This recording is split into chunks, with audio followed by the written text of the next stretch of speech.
Greetings, my dear friends, and welcome to another episode of Reading Epic Threads.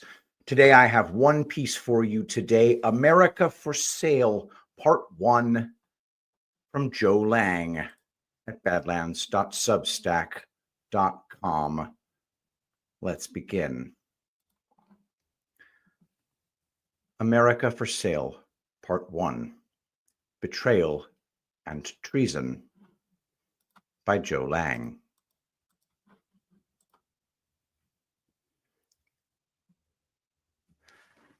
Does anybody remember the huge scandal that was happening back in 1996? I bet most of you do. It would consume the media narrative for several years, and some thought it might actually topple a president. Bill Clinton's administration was inundated with scandal from the very moment he took office. It is hard to imagine, looking back now, how any president could have survived so many scandals. If the Clinton administration wasn't proof of a two-tier justice system, then I don't know what is. Have you ever just sat back and tried to remember all the Clinton scandals that happened during his administration? There were so many that it is difficult to remember them all. I'm sure there were even more that were never disclosed at the time. I'm not going to go into all the Clinton scandals because there were just too many. The Clintons are the modern-day Ahab and Jezebel. But one scandal defined Bill Clinton's entire administration, and it would become so big in the media narrative that it would cause all other scandals to be shoved under the rug or removed from the headlines. I'm sure you know which scandal I'm talking about. It's the first thing most people think about when they remember the Clinton administration. It involved an intern. Does that ring any bells? This intern would become world famous. Her name was Monica Lewinsky, and President Clinton was caught having an affair with her in the White House in spite of the fact that she was around the same age as his own daughter. The whole Clinton administration went into cover-up mode, and a lot of pundits on the right actually thought it might end Clinton's presidency. That was never going to happen. The Clintons were insiders and part of the protected class. It was all a big show. While everyone focused on Clinton's infidelity, which had already been well documented before he ever became president, all the other scandals just went away, were swept under the rug. These soon-to-be-ignored scandals should have not only brought down the Clinton administration, they should have also exposed the depth of corruption within our own government. But instead, infidelity became the most important narrative. Why? Because lying under oath to hide an inappropriate sexual relationship in the White House was never a real threat to the Clintons. Infidelity was never going to end the Clinton administration. What would have? Treason. We were funding and arming our enemies back in the 90s, just like we were doing during the Obama administration with Hillary as Secretary of State in Benghazi. But as embarrassing as the Monica Lewinsky scandal was for the Clintons, they welcomed that attention because it helped to hide something far worse. What could be worse than an affair with an intern in the White House? According to the New York Times, quote, several congressional committees are investigating whether the administration's policy of exporting space satellite technology to China has helped China and other countries to develop and use nuclear missiles. The inquiries come after recent articles in the New York Times disclosing a Pentagon finding that the reliability of China's nuclear missiles was significantly advanced in 1996 after scientists working for American space satellite companies provided Beijing with expertise on guidance systems. The technology needed to put a commercial satellite in orbit is similar to that which guides a long-range nuclear missile to its target. I'm not blaming China, said Senator Thad Cochran, a Mississippi Republican. We're talking about our own government policymakers responsible for the transfer of this technology. In this case, is a glaring example, end quote. Congress had opened several investigations into the Clinton administration for allowing advanced guidance technology from American companies to be transferred to China, which allowed the Chinese to launch their rockets into orbit. This was an obvious breach of national security. The Chinese at the time were struggling to launch their own rockets and were given this advanced technology because of waivers signed by President Clinton.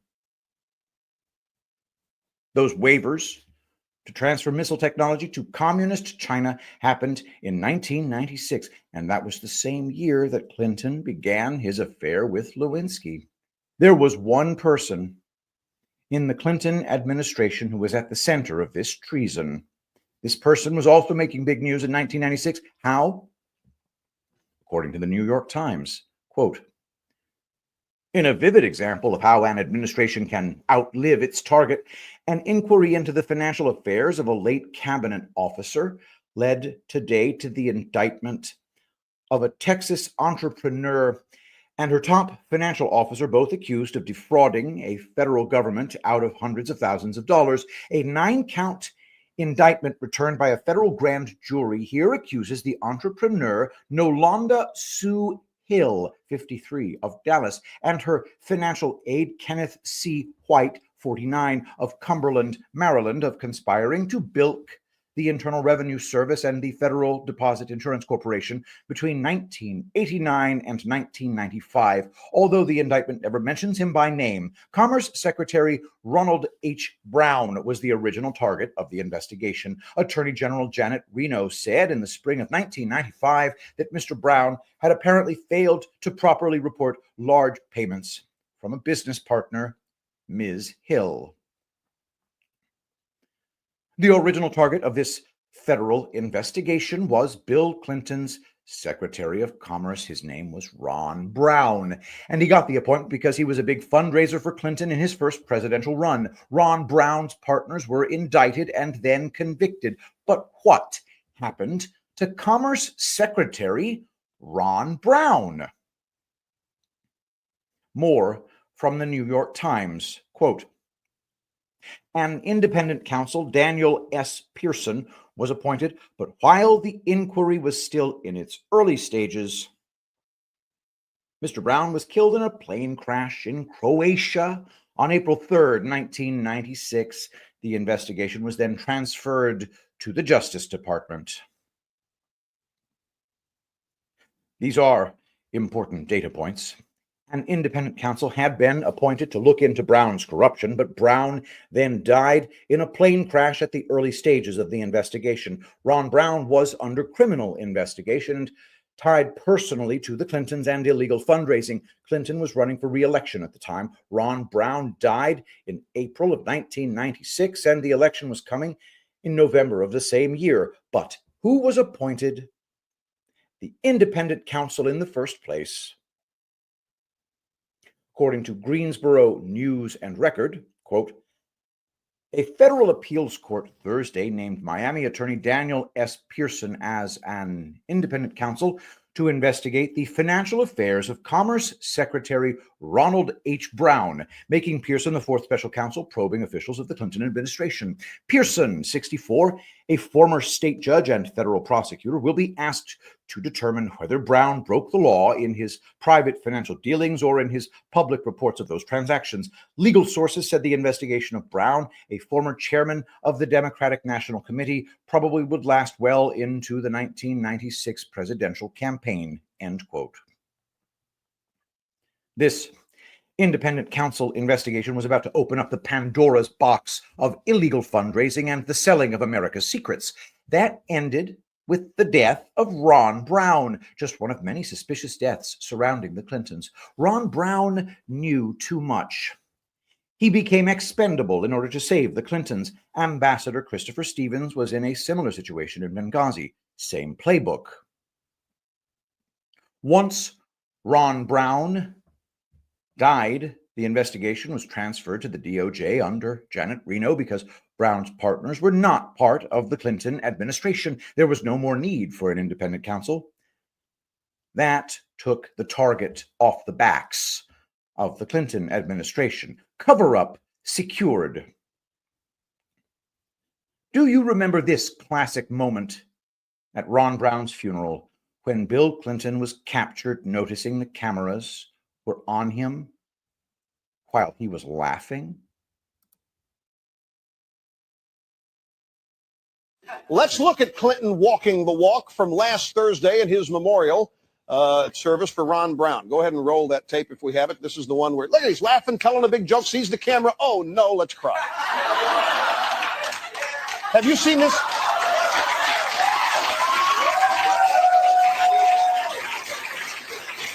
Is this not incredible? Have you all seen that before? How many of you had seen this before this program? This is last Thursday, ladies. Some of them haven't seen it. I bet many of you haven't either. Last Thursday, there's a memorial service for Ron Brown. Bill Clinton is leaving it, and he's laughing it up, telling big-time jokes with his Secret Service person, whoever is standing next to him, and spots a camera way over there, and just watch it in slow motion, and you'll see it. Here it is, once again.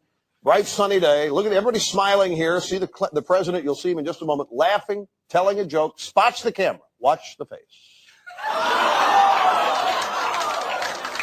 Watch this. Now here comes a tear. We got a tear here, and the other guy's still laughing. If you know it, I mean, he doesn't even know what's going on. We're going to keep showing this. This is the best illustration of the fake and phony characteristics of this man, the disingenuousness of him. And this says it better than most anything we've been. Ron Brown died in early April of 1996 in a plane crash aboard an Air Force plane that crashed into a mountainside in Croatia, which was considered a war zone at the time. The plane had suspicious navigational failures.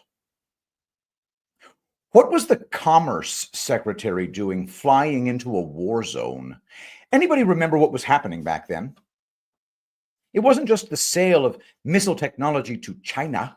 Everything was for sale.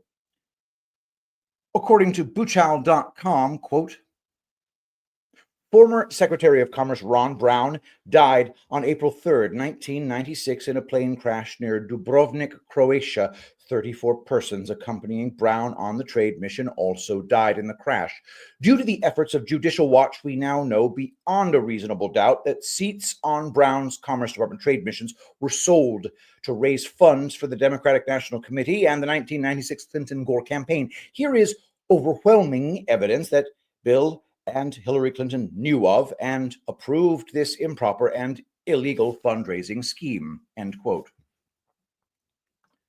Bill Clinton was notorious for one thing throughout his administration. Everything was for sale. The Clintons put America up for sale in every way possible. It wasn't just seats aboard planes on trade missions to raise campaign funds. Do you remember them renting out the Lincoln bedroom in the White House for big donors? Everything was about money. But the Clinton campaign fundraising scandal was nothing compared to selling weapons technology to our enemies.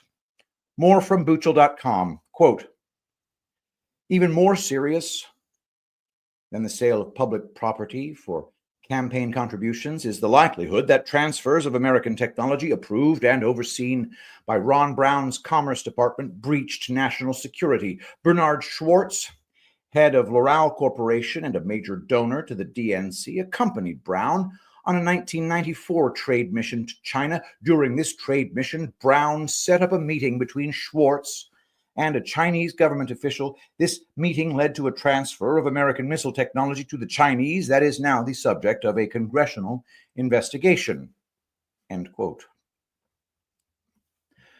The Clinton administration actually sold American missile technology to the communist leaders in China. At the time, China couldn't get their missiles into orbit, so they weren't the threat to the United States that they are today. Ron Brown was the liaison between China and the Clinton administration.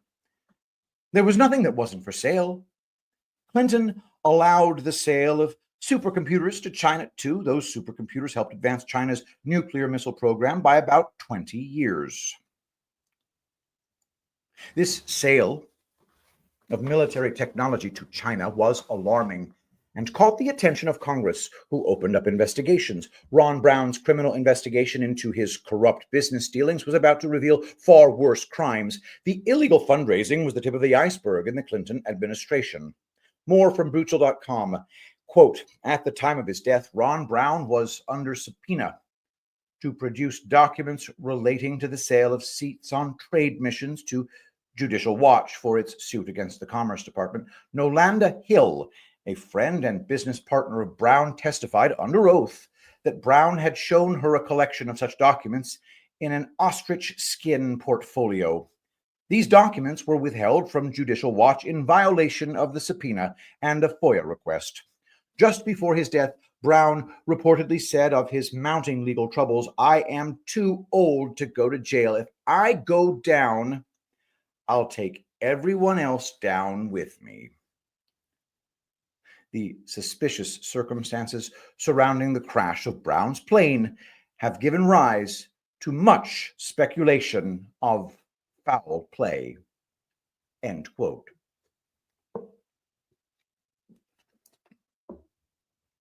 Commerce Secretary Ron Brown was under investigation and had been subpoenaed to testify. He was panicked because he was at the center of all of these illegal deals involving the Clintons. He was threatening to cut a deal to avoid prison time, and that didn't go unnoticed. The timing of his death, given the investigation and his subpoenas, was more than suspicious. So is the number of deaths surrounding the Clintons and their scandals. But why was Ron Brown's death so suspicious?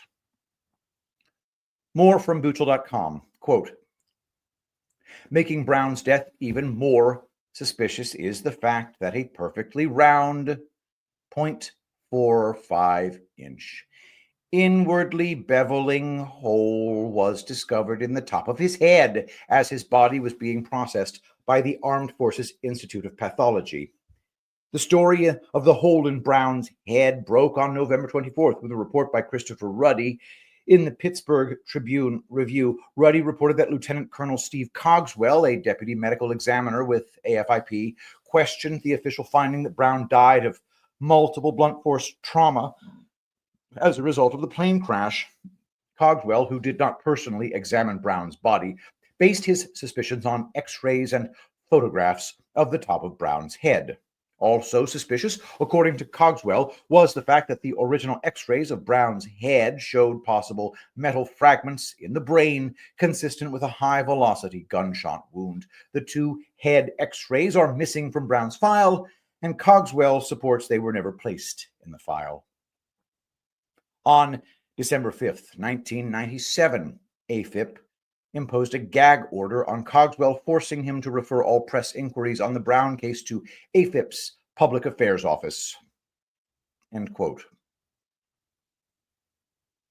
Ron Brown wasn't supposed to survive the plane crash. Steve Cogswell saw the original x-rays and determined that Brown had a bullet hole in his head. The x-rays then disappeared and a gag order was placed on Cogswell. The Clintons were untouchable.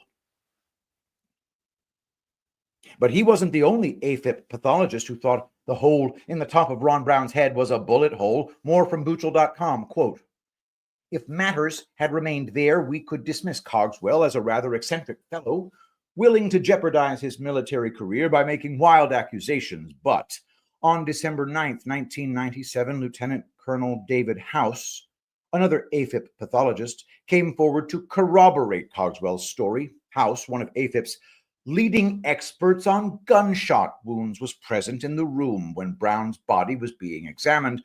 A commotion erupted when Chief Petty Officer Kathleen Janoski said, wow, look at the hole in Ron Brown's head. House walked over and verified that the wound penetrated the skull, exposing brain matter. According to House, the wound looked like a punched-out .45 caliber entrance hole. After House spoke to Ruddy, the AFIP gag order was broadened to include all AFIP personnel. End quote.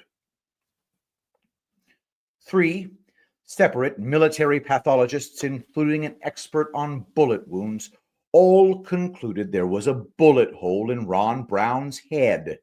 Then a gag order was placed on the entire department. Cover-up complete.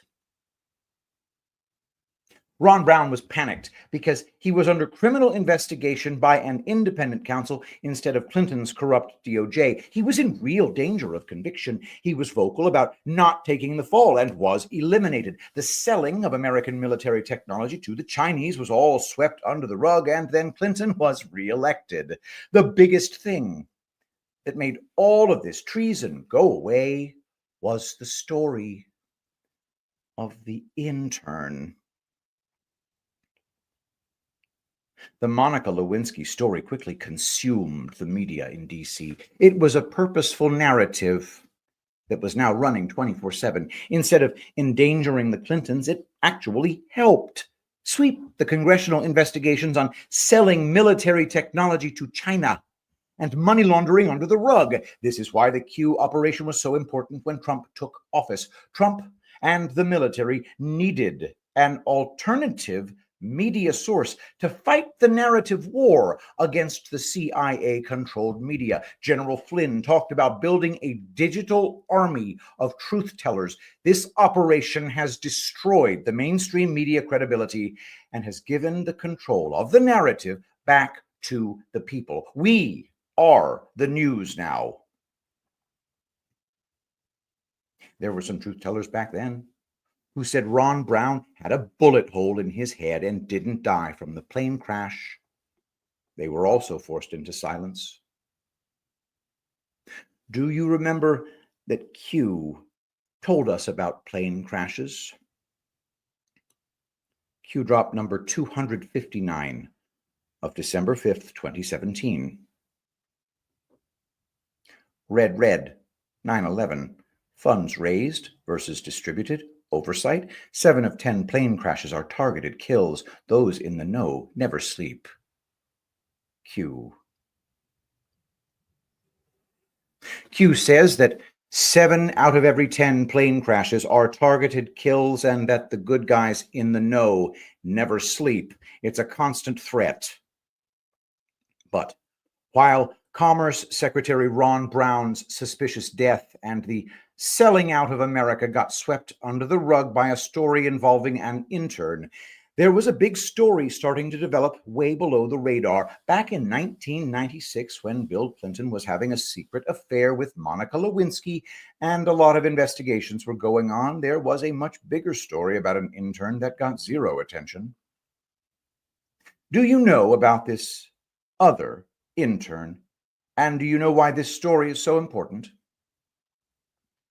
According to Vanity Fair, quote, Huma, as anyone who follows politics knows, is 40-year-old Huma Abedin, Hillary Clinton's shadow, as Politico once described her. She began working for Hillary in 1996 when she was a 19-year-old intern fresh from George Washington University, assigned to the First Lady's office, end quote. Important information to remember. Huma Abedin was an intern and assigned to Hillary Clinton in 1996 at the young age of 19. Huma was attending school at George Washington University. Huma rose from a 19-year-old intern working for Hillary in the Clinton administration to becoming Hillary's most trusted aide and confidant as she made her quest for the presidency. More from Vanity Fair, quote, over the years, Huma has served in several positions with increasingly important-sounding titles. She has been Hillary's body woman, her traveling chief of staff, a senior advisor, and a deputy chief of staff when Hillary was Secretary of State. Now, based in Brooklyn, she is the vice chair of Hillary's 2016 presidential campaign. But whatever the title, the job she performs for Hillary has always been essentially the same: confessor, confidant, and constant companion. It's safe to say that over the years, Abedin and Hillary have spent more time together than either has with their husband. A former advisor to Bill Clinton describes her as a mini Hillary. Wherever Hillary goes, Abedin goes. In November 2008, when Hillary flew to Chicago to meet with President-elect Barack Obama to discuss becoming Secretary of State, she took Huma along during Hillary's grueling nearly 11-hour congressional testimony in October about Benghazi. Abedin was there. She has been referred to as a second daughter to the Clintons. Others have described Hillary and Huma as like sisters, end quote. Huma Abedin quickly became Hillary's shadow. She wasn't just her constant companion, she was also her most loyal confidant. Huma was by her side through every promotion and scandal, not just Benghazi. More from Vanity Fair, quote, "Whoever wants to curry favor with Hillary has to go through Abedin, as thousands of recently released emails make abundantly clear. For the quotidian matters of the schedule, she speaks for Hillary, and people adept at getting access to Hillary know it. Everybody fights to be at the center," the former advisor says, and Huma controls a lot of that dynamic, end quote. Huma was controlling access to Hillary. That's not a coincidence. She became the power broker in the Hillary circle.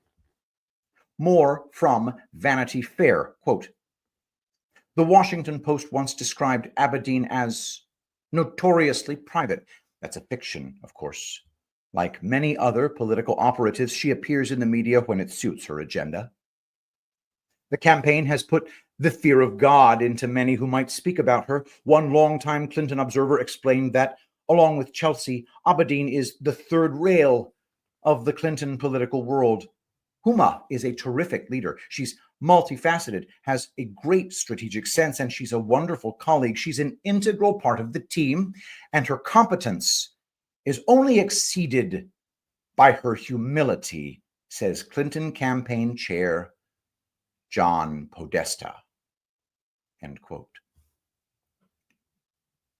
Even this long puff piece by Vanity Fair mentioned some of the criticisms of Huma, but couched them in a way to present Huma as a loyal servant and patriot. The critics were painted as right-wing conspiracy theorists. As Podesta said, Huma was an integral part of the team. But what team was he talking about?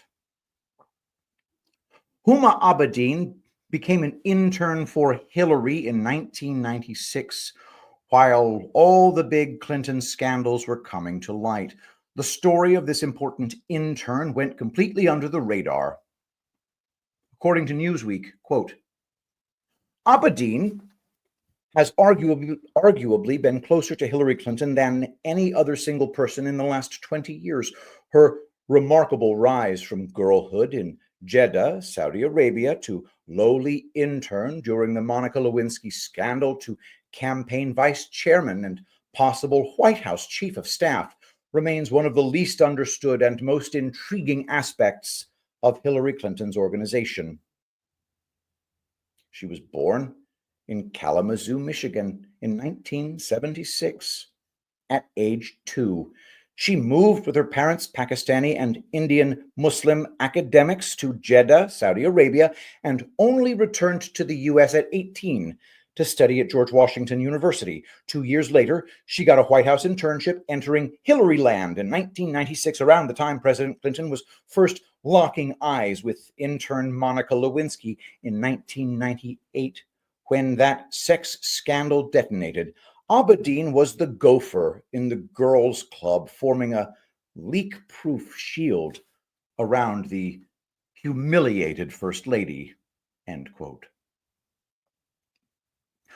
Huma Abedin has a Pakistani background. That's an important data point. Huma came out of nowhere.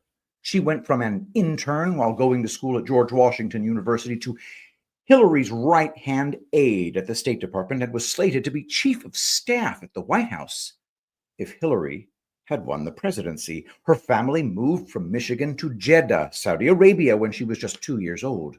Why would they move to Jeddah? Think way back to the beginning of this long series. Do you remember who was born in Jeddah, Saudi Arabia, and has many important connections there, along with lots of big construction projects? None other than Prince Al-Walid bin Talal. Did you know that the bin Laden family is also centered in Jeddah? Do you think that's just a coincidence? So many roads lead to Jeddah. Huma has been at Hillary's right hand for over 20 years, and she had access to everything. More from Newsweek. Quote, during Clinton's first run for president in 2008, she brought Abedin on the road with her. The young aide proved such an efficient loyalist that after Barack Obama's election that year, newly appointed Secretary of State Clinton made Abedin her deputy chief of staff.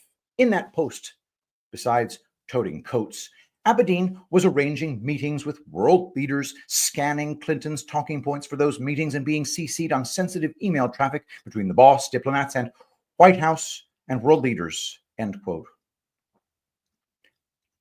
As deputy chief of staff for Hillary at the State Department, Huma had access to the most sensitive information within the top of the Obama administration. She had access to private conversations between top Obama officials and world leaders, along with everything Hillary was involved in.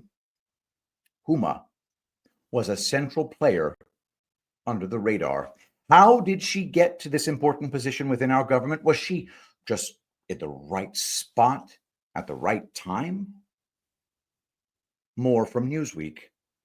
Quote, in Clinton circles, it's the height of uncouth to mention Abedin's nationality or childhood, especially after the risible accusation lobbed by former U.S. Representative Michelle Bachmann in 2012 that she might be a Muslim Brotherhood sleeper. But her Saudi Arabian childhood is an intriguing facet of her story, and the one about which the least is known. Abedin's parents spent their careers at Saudi Arabian universities. Abedin's mother, Saleha, is a sociologist and vice dean at a women's college in Jeddah. Her late father, Syed, helped start an international journal devoted to the Muslim diaspora in non-Muslim lands called the Journal of Muslim Minority Affairs. Abedin worked part-time at the journal between 1998 and 2009 until she went to the State Department. Right-wingers see evidence of a possible sleeper in that association, as well as in the fact that she served on the board of a Muslim student association at George Washington University that, a few years after she left, was advised by Al-Qaeda-affiliated cleric Anwar al-Awlaki, end quote.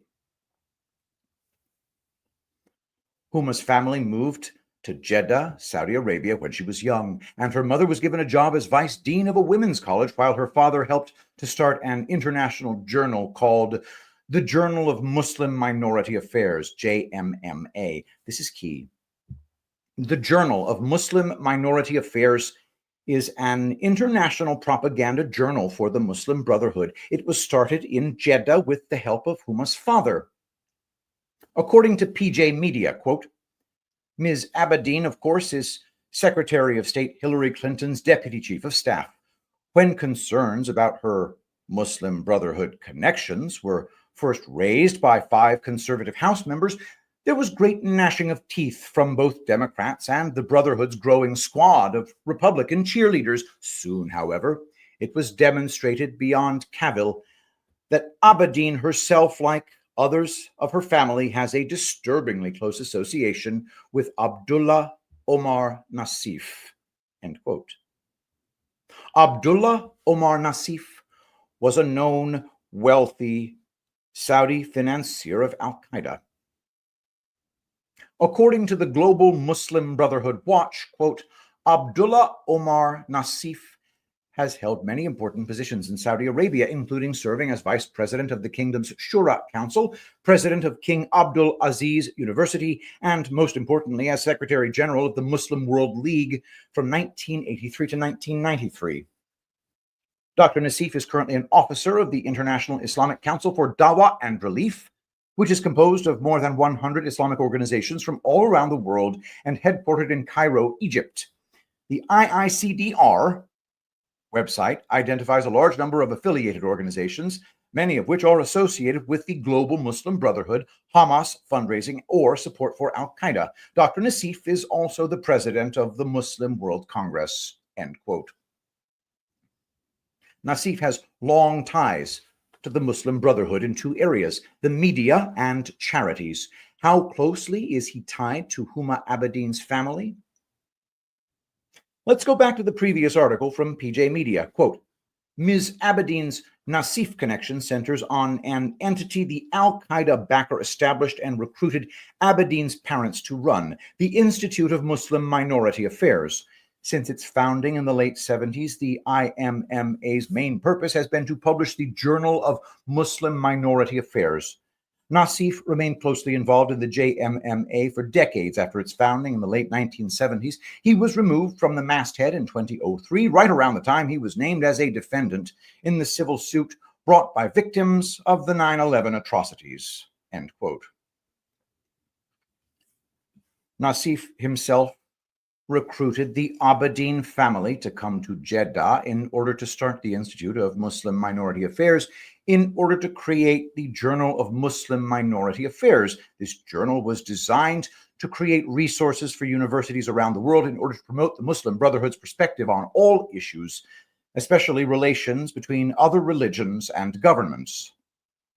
This was a major component of the Muslim Brotherhood's strategy of civilization/stealth jihad, which was pushing Sharia law acceptance in non-Muslim countries. Articles from this journal have been used in universities around the world to teach the promotion of Sharia law and the supremacy of the Muslim religion. Infiltration, not invasion. The Abedin family was at the beginning of this strategy in the late 1970s. Nassif helped create this Muslim Brotherhood journal, and he was associated with it right up until he was named as a defendant in a lawsuit by the families of 9/11 victims because he was associated with fundraising for al-Qaeda. When Huma's father passed away, her mother took over the operations of the journal. What was Huma's role at this journal for the Muslim Brotherhood, which was pushing Sharia law?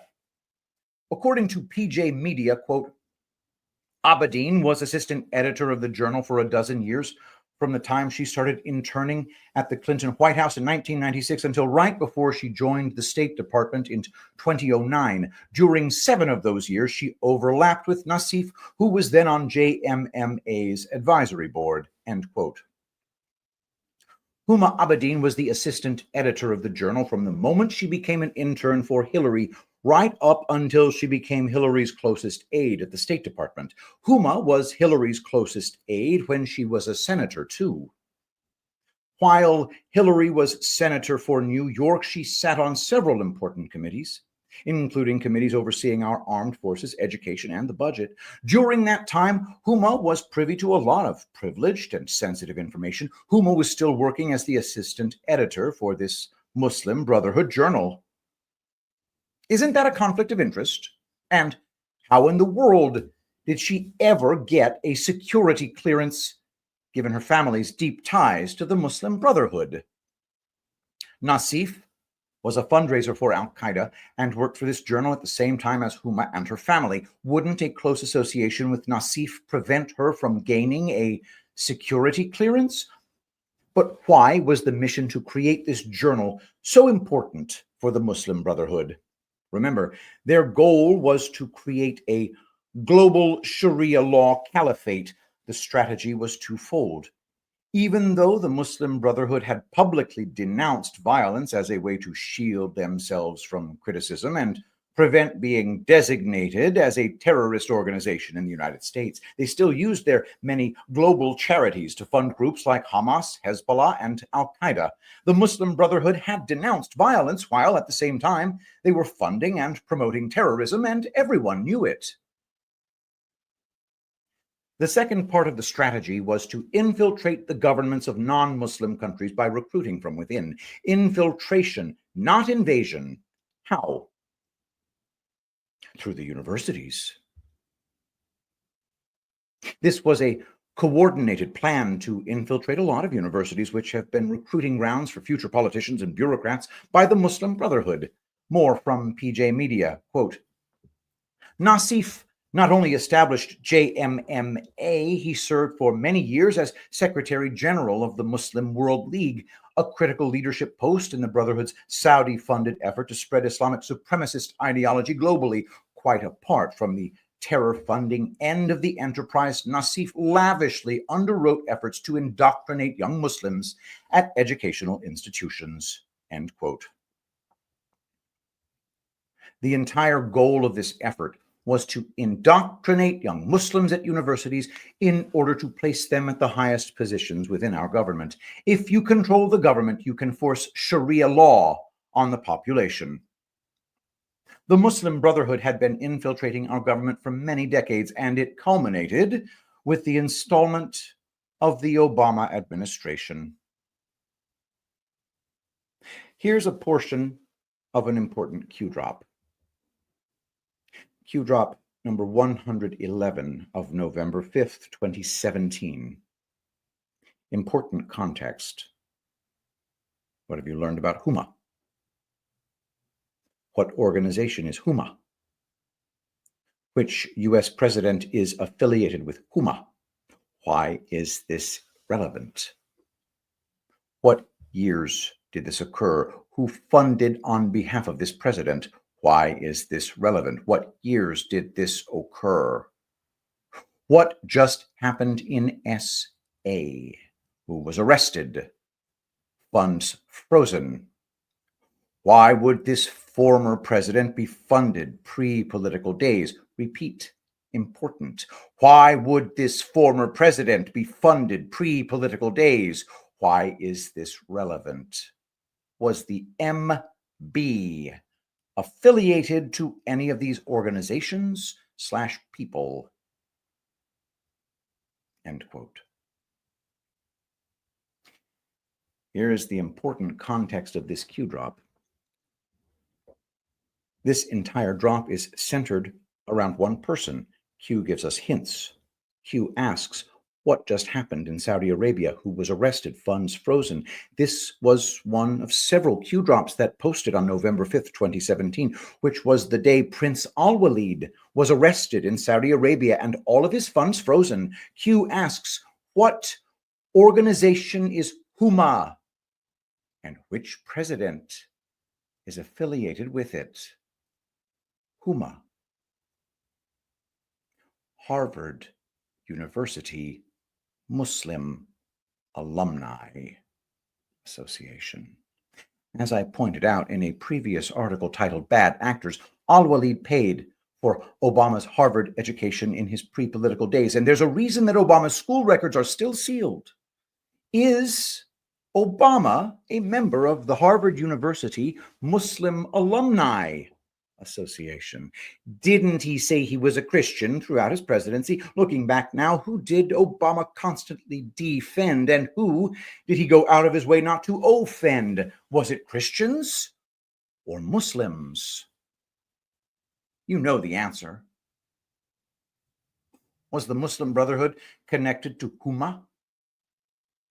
Of course they are. Groups like the Harvard University Muslim Alumni, Huma Association, are a central part of the Muslim Brotherhood's civilization / stealth jihad strategy. Universities are their recruiting and training grounds for the infiltration of our government. The Muslim Brotherhood is against assimilation and instead wants to replace the Constitution with Sharia law. They indoctrinate young Muslim students into pushing these goals as they seek jobs within the government. Huma Abedin was a perfect example of this strategy. She was a student at George Washington University when she was assigned as an intern for Hillary. Was that just a coincidence? More from PJ Media, quote, this enables Muslims to create enclaves in the physical community, on campus, and in major social institutions, including government, in which Sharia is honored as basic law, and Muslims are given safe haven to refrain from pressures to assimilate. In the United States, the foundation of this infrastructure is the Muslim Students Association, which has hundreds of chapters on campuses across the United States and Canada. Interestingly, in the mid to late 90s, while she was an intern at the Clinton White House and an assistant editor at JMMA, Ms. Abedin was a member of the executive board of the MSA, Muslim Students Association, at George Washington University, heading its social committee, end quote. The Muslim Students Association, MSA, is the key to the civilization / stealth jihad. There are hundreds of chapters in universities across North America. While Huma Abedin was an intern for Hillary, she was also assistant editor for the Muslim Brotherhood Journal, JMMA, but at the same time, she was also on the executive board of the Muslim Students Association at George Washington University and was even in charge of the social committee. Huma Abedin was a Muslim Brotherhood plant from the beginning, which is how she first became an intern in the Clinton White House. This chapter of MSA at George Washington University had a radical history. More from PJ Media, quote, that MSA chapter has an intriguing history. In 2001, its spiritual guide was Anwar al-Awlaki, the al-Qaeda operative who was then ministering to some of the eventual 9/11 suicide hijackers. Awlaki himself had led the MSA chapter at Colorado State University in the early 90s. As Patrick Poole had demonstrated, Awlaki is far from the only jihadist to own his supremacist ideology in the MSA's friendly confines. In the 90s, Wael Jalaiden ran the MSA at the University of Arizona. He would soon go on to help Osama bin Laden found al-Qaeda. He also partnered with the Abedin's patron, Abdullah Omar Nassif, to establish the Rabita Trust, formerly designated as a terrorist organization under U.S. law due to its funding of al-Qaeda. These Muslim students' associations around the country have become breeding grounds, not just for terrorists, but also infiltrators within our own government, both pushing for global Sharia law. Rabita Trust, which was designated as a terrorist organization, was affiliated with Narif and al-Qaeda. It was also a Pakistani organization. That's not a coincidence. More from PJ Media, quote, this is not a random proliferation of fraternities, the sort of cultural solidarity exhibition routinely seen throughout the American melting pot. The Saudi-constructed, Brotherhood-conducted Islamist infrastructure in the West is on a mission, the Muslim Minority Affairs mission. It seeks to grow an unassimilated, aggressive population of Islamic supremacists who will gradually but dramatically alter the character of the West. Its goal is incrementally to infiltrate Sharia principles in our law, our institutions, and our public policy, end quote. Did you catch that? The Muslim Brotherhood's goal is to incrementally infiltrate Sharia principles into our law, our institutions, and our public policy. Q talked about that and tied it all together in this important Q drop. Q drop number 4750, September 23rd, 2020. Who controls, wields significant influence, re, the Clinton, D, party. WikiLeaks.org link. WikiLeaks.org link. Who controls, wields significant influence, re, the Hussein, D, party. WikiLeaks link. Clinton emails. Different factions of foreign primary control. Who paid Hussein's Harvard Law degree? Who financed Hussein's political life? Who is Prince Al-Walid bin Talal? Why are Hussein's school records under seal? Competing factions, each with a horse in the race, seeking direct White House control, U.S. military, trillions overseas transfer of U.S. taxpayer funds, all working together, coordinated, infiltration, not invasion, VJHA. What happens to U.S. taxpayer funds transferred overseas under guise of aid, mill, climate, etc.? U.S. taxpayers funding the destruction of America. Q. Who is Prince Al-Walid bin Talal? He was the puppet master who controlled the Democrat Party under both Obama and Hillary. Al-Walid had primary control over our government. He installed Obama as president and tried to install Hillary next. This was his 16-year plan to destroy America and the Constitution while enforcing Sharia law on the people. Control of the White House gave al-Walid control of the U.S. military, and trillions of dollars being spent overseas with no oversight. Taxpayers were being forced to fund our enemies, and it's been happening for generations. Why was Huma Abedin so important? Don't miss what Q said. All working together, coordinated infiltration, not invasion. VJ, HA, Valerie Jarrett, Huma Abedin. Huma Abedin and Valerie Jarrett are both connected to al-Walid. Huma was Hillary's handler, and Valerie Jarrett was Obama's. Coordinated infiltration. In my next article, we will go deeper into the connections between Huma, Hillary, Obama, and Valerie Jarrett. I'll also connect them to another important player that Q mentioned. 11.3, Podesta indicted. 11.6, Huma indicted, all coming in part 2. And that's our show. Thank you for watching Reading Epic Threads. If you like what I do here, please visit us at epicminerals.net and get your hands on Zeolite Extra Spray, Wellness Extra Capsules, and Silver Extra Spray, the source of colloidal silver. These contain humic and fulvic acids, and that will dramatically improve your health. It also helps support what I do here. Don't forget to use promo code Shapiro for 10% off. Thank you, everybody, for watching. Part 2, well, it's coming. Let us pray.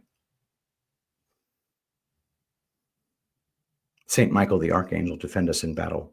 Be our protection against the wickedness and snares of the devil. May God rebuke him, we humbly pray. And do thou, O Prince of the heavenly host, by the power of God, cast into hell Satan and all evil spirits who prowl about the world, seeking the ruin of souls. Amen. I love you all. Thank you so much for being here, and I'll see you tomorrow.